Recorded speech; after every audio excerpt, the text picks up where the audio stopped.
Hi everyone, thank you for tuning in to AGrader. Here's what to expect. Today we have with us an experienced science curriculum writer, Miss Jody, who will share with us what a primary 4 student should be revising for science in June. So Jody, what are you teaching us this month? Okay, for June, as it is the school holidays, the school should be completed with the cycles team and halfway through the systems team.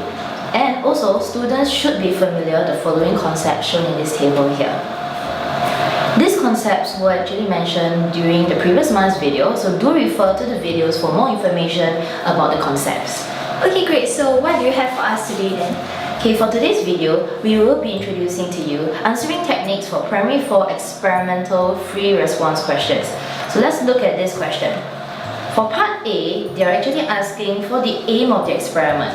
In order to answer such questions about aim, students must first identify the change variable, which is also called the independent variable, and the measured variable, which is also called the dependent variable.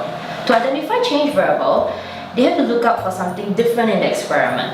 Sometimes it is mentioned clearly in the question itself. So in this case, there are 3 strips of materials, X, Y, and Z. So thus, the material is different, so it is the change variable. And to identify measured variable, they have to look for something that is either measured, recorded, or observed. And it must be inferred to something scientific. In this case, volume of water in the bucket before the strips broke is the measured variable, but this is not scientific enough to link to the change variable. Thus, they have to infer that since they added weights until the material broke, the weights are actually the volume of water. Okay, the key word broke indicates that they're actually testing for property of material called strength. So in this case, the measured variable is actually about the property of the material, which is strength. So since we are comparing property, we actually have to use the word which when answering an aim question. Okay, whenever we answer an aim question, we always start out with the phrase to find out. And then we input the change and measured variable into the answer.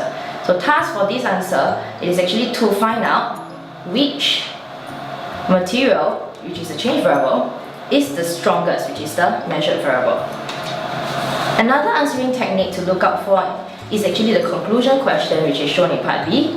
Conclusion always answers the aim. And since my aim is about which material is the strongest, the one that holds the most volume of water will tell me that it is the strongest material. So if the students read or look at the table there, they will be able to answer that material Y, which is the answer, is the strongest, and the word strongest actually links them to the aim. Okay, so remembering these answering techniques are very crucial for getting the marks in the exams, which are very required in their examinations. We hope these are helpful for you. Thank you very much. Thank you. To watch more of such videos and information to help your child improve and learn ahead of others in school, visit our website www.agrader.sg, click on this button, fill in your email address, and receive all these useful videos straight in your inbox for free. as well as the latest in promotions, so that you don't lose out on great deals with AGrader Learning Center.